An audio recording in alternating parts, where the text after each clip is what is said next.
Hello and welcome everyone. आप सभी का स्वागत है डायरेक्शन इंस्टीट्यूट के यूट्यूब चैनल पर। आज हम लोग एक नई सीरीज स्टार्ट करने वाले हैं फिजिक्स के अंदर, जिसका नाम है important question for JEE and NEET. इसके अंदर अपन ऐसे क्वेश्चन डिस्कस करने वाले हैं जो आपके अपकमिंग जेई एग्जाम और नीट एग्जाम में फिर से पूछे जा सकते हैं। तो इस सीरीज में क्या करेंगे उससे पहले मैं अपना इंट्रोडक्शन देना चाहूंगा। मेरा नाम कुलदीप छिंपा है। I am from NIT Jalandhar and currently physics faculty at direction institute. इस सीरीज में करने क्या वाले हैं, हम इस सीरीज में ऐसे क्वेश्चन करने वाले हैं जो आपके अपकमिंग एग्जाम जैसे जेई और नीट के पॉइंट ऑफ व्यू से काफी इंपॉर्टेंट है।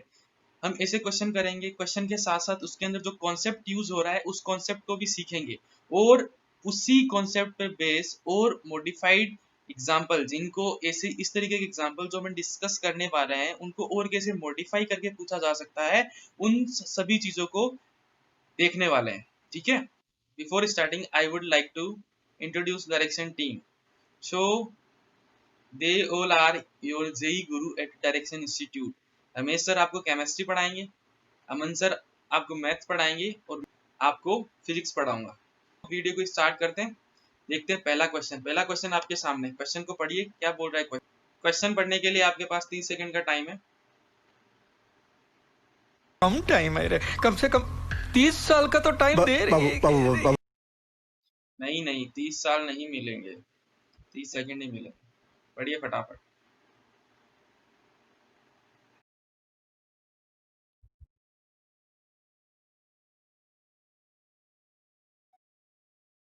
तो आप सभी ने क्वेश्चन पढ़ लिया होगा। क्वेश्चन क्या बोल रहा है कि एक पॉइंट है ओ जहाँ पे एक कैपिटल क्यू चार्ज रखा गया है।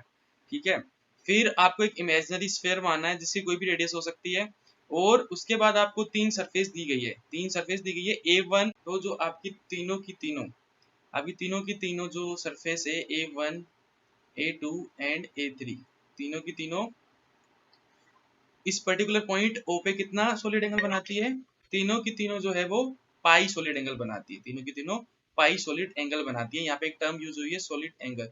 तो इस क्वेश्चन को करने से पहले इसी टॉपिक सॉलिड एंगल को समझ लेते हैं कि आखिर सॉलिड एंगल होता क्या है और इससे रिलेटेड क्वेश्चन को कैसे सोल्व करना चाहिए। तो इस क्वेश्चन को करने से पहले तो चलिए डिस्कस करते हैं कि आखिर सॉलिड एंगल क्या होता है। तो सॉलिड एंगल को समझने से पहले आपको समझना पड़ेगा कि प्लेन एंगल क्या होता है। एक्चुअल में प्लेन एंगल आप सभी को आता है कि प्लेन एंगल क्या होता है। प्लेन एंगल, अभी तक आपने जो एंगल बनाए हैं वो सारे के सारे प्लेन एंगल। अभी तक आप एंगल कैसे बनाते हो? ऐसे, जैसे मैं एक एग्जांपल ले रहा हूँ, ये कितना है, मान लेते हैं ये 60 डिग्री एंगल है। तो ध्यान से देखो, ये एंगल एक प्लेन में आ गया, आपकी स्क्रीन में आ गया। आपकी स्क्रीन कैसी, एक तरीके से प्लेन बोल सकते हैं आपकी स्क्रीन को। तो अगर हमारा जो एंगल है वो प्लेन के अंदर आ जाए तो उस तरीके के एंगल को बोलते हैं प्लेन एंगल। कैसा एंगल? Plane angle. ऐसे ही ये प्लेन एंगल है, यानी कि 2D के अंदर एंगल है। ऐसे ही एक 3D के अंदर एंगल होता है। एक 3D के अंदर एंगल होता है, उसी को बोलते हैं सॉलिड एंगल। उसी को हम बोलते हैं सॉलिड एंगल। जो 3D वाला एंगल है वही आपका सॉलिड एंगल होता है। और ये कहाँ होता है? ये कौन शेप हो गई आपका जो 3D डायग्राम हो गया, उसके अंदर ये 3D पॉइंट होता है। तो उसके लिए अपने को एक पॉइंट को डिफाइन करना पड़ता है। उस पॉइंट के अराउंड पूरी सरफेस जो है वो एक 3D एंगल बनाती है। जैसे ये यहाँ पे एक कोन है, क्योंकि ये बेसिक एग्जांपल मैंने लिए हैं, ये एग्जांपल सभी ने आपने देखे होंगे। ये आपका आइसक्रीम वाला कोन है, सभी ने खाया होगा, ऐसा ही होता है आइसक्रीम वाला कोन। और ये आपकी बर्थडे हैट है, सभी ने देखी होगी, सभी ने पहनी होगी, है ना? सही बोल रहा हूँ? सभी ने ये कैप पहनी होगी, आइसक्रीम खाई होगी।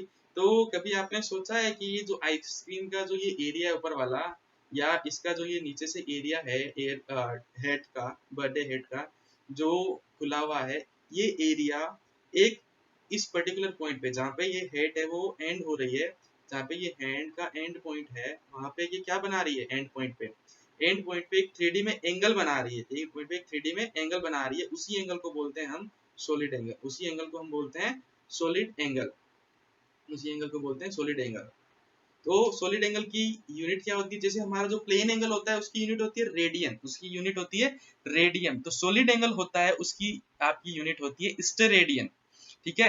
अब सॉलिड एंगल को फाइंड कैसे करते हैं? सॉलिड एंगल को फाइंड कैसे करते हैं? तो मान लो अगर आपको ये एरिया गिवन है ए और ये डिस्टेंस गिवन है आर, ठीक है, तो ये सॉलिड एंगल, मैं अगर इसको नाम दूं ओमेगा, तो ये सॉलिड एंगल ओमेगा की वैल्यू हो जाएगी A by R square. A by R square. हमारा जो स्फीयर होता है उसका सॉलिड एंगल कितना होता है? चलिए दिख रहा है आपको सामने, मान लेते हैं कि स्फीयर की रेडियस कितनी है, आर है, स्फीयर की रेडियस कितनी है, आर है। अगर इस स्फीयर की रेडियस आर है तो इस स्फीयर का एरिया कितना हो जाएगा, 4 pi R square, 4 pi R square. तो अगर मेरे को इस पॉइंट ओ, इसके सेंटर के अराउंड, इस सेंटर के अराउंड इस स्फीयर का सॉलिड एंगल निकालना है, तो सॉलिड एंगल कितना हो जाएगा, अगर मैं बोलूं solid angle omega is equals to क्या होता है, A by R square. A कितना आ गया, 4 pi R square by R square, R square से आर स्क्वायर कट गया, तो एंगल कितना हो गया, सॉलिड एंगल 4 पाई। यानी कि एक स्फीयर के सेंटर पे जो आपका जो स्फीयर की सरफेस है,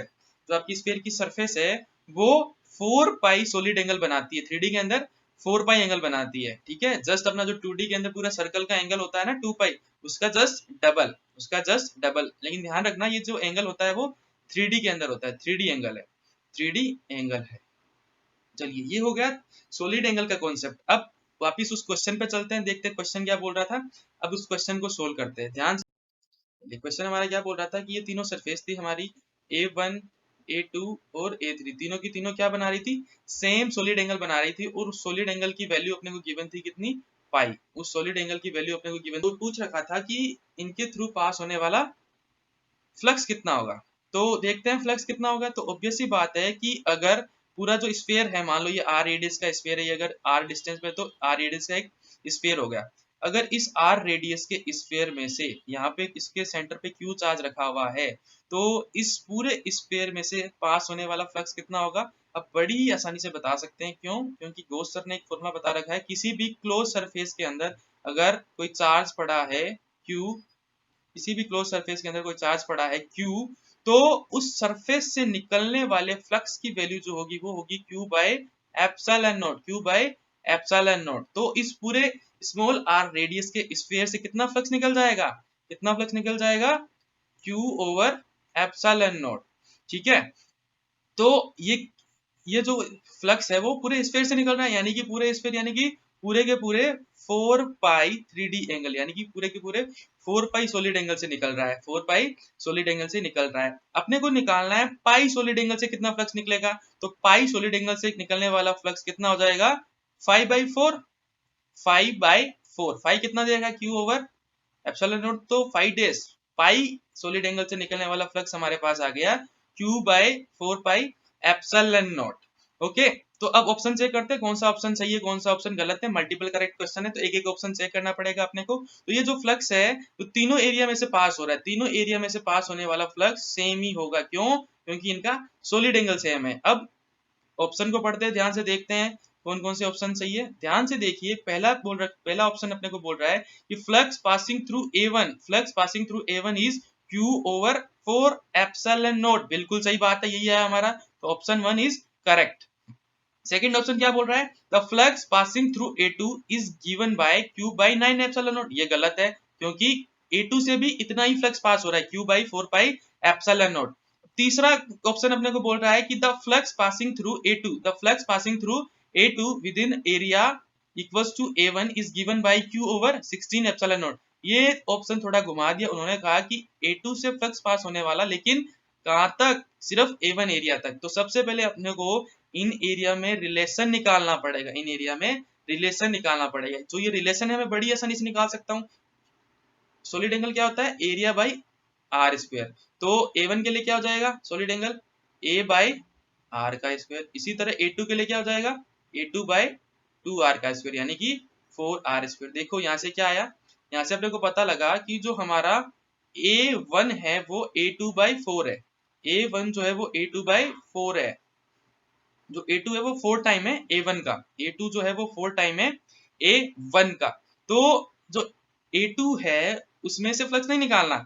मान लो ये पूरा का पूरा एरिया A2 है, इसमें से फ्लक्स नहीं निकालना। इसके अंदर A1 जितना जो एरिया है उसमें से फ्लक्स निकालना। ये A2 है, जिसके अंदर A1 जितना एरिया कितना हो जाएगा, इसके अंदर A1 जितना एरिया कितना हो जाएगा, A2 बाई 4। तो पूरे A2 में से, पूरे A2 में से, ध्यान से सुना मेरी बात, पूरे A2 में से अगर फ्लक्स निकल रहा है Q ओवर 4 एप्सिलॉन नॉट, ठीक है, तो इसका जो A1 एरिया होगा, इसका इस पर्टिकुलर एरिया का, इस पर्टिकुलर जो प्लेट दिख रही है आपको, इसका जो A1 के इक्वल एरिया होगा, वहां से फ्लक्स कितना निकल जाएगा, बाई 4, क्योंकि जो एरिया है वो A2 का बाई 4 है। तो इसका बाई 4 कितना हो जाएगा, Q by 16 epsilon not, Q by 16 epsilon not. Q/16 epsilon not बोल रहा है, बिल्कुल सही, ये भी सही ऑप्शन है, ये भी सही ऑप्शन है। फोर्थ ऑप्शन बोल रहा है कि the flux passing through A3 within the area equals to A2 is given by Q over epsilon naught. बिल्कुल गलत बात है, क्योंकि जो Q ओवर 4 एप्सिलॉन नॉट जो फ्लक्स है वो पूरे A3 में से पास हो रहा है, ना कि सिर्फ A3 के छोटे से पोर्शन में से। ये जो A2 है वो A3 का छोटा सा पोर्शन है, उसमें से पास नहीं हो रहा। जो Q/4 एप्सिलॉन नॉट है वो पूरा का पूरा A3 से पास हो रहा है, तो ये भी गलत हो गया। तो हमारे कौन कौन से ऑप्शन सही हो गए? पहला और तीसरा, 3 ऑप्शन हमारे करेक्ट हो गए। ये तो हो गई इस क्वेश्चन की एक्सप्लेनेशन, ये हो गई इस क्वेश्चन की एक्सप्लेनेशन। अब देखते हैं कि इस पे और मॉडिफाई करके इस कॉन्सेप्ट को किस तरीके के क्वेश्चन बनाए जा सकते हैं। चलिए देखते हैं।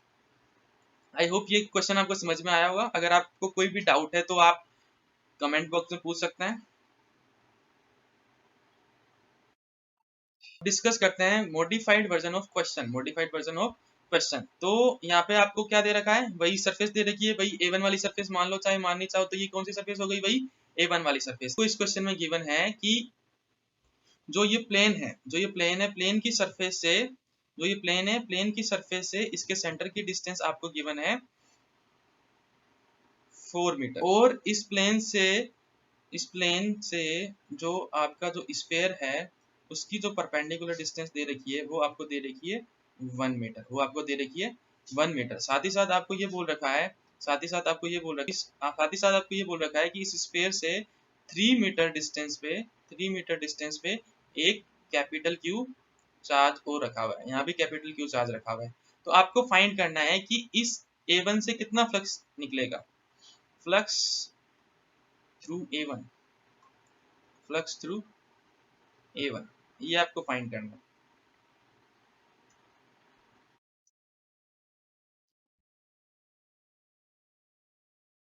फ्लक्स थ्रू A1 ये आपको फाइंड करना है।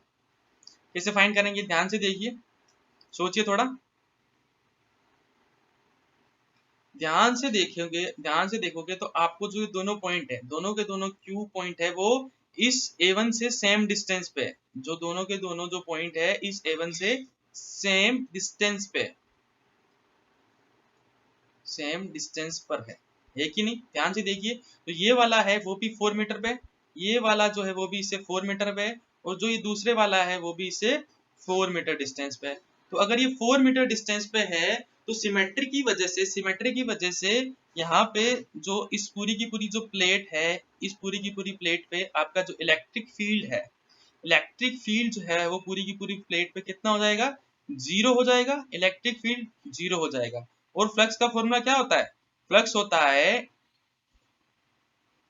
E dot ds, E dot ds, close integral of E vector and ds vector, E vector and ds vector. अगर E ही 0 है इस पूरी प्लेट पे ड्यू टू सिमेट्री, तो फ्लक्स भी 0 होगा। कितना होगा? फ्लक्स भी 0 होगा। तो इस पर्टिकुलर A1, इस पर्टिकुलर क्वेश्चन में, मॉडिफाइड वर्जन क्वेश्चन में, आपका जो A1 के थ्रू जो फ्लक्स पास हो रहा है उसकी वैल्यू कितनी आ गई? 0। आई होप आपको समझ में आया होगा आज का टॉपिक। तो चलिए इसी के साथ आज का ये वीडियो खत्म करते हैं। अगर आपको ये वीडियो अच्छा लगा तो इसको लाइक करिए, चैनल को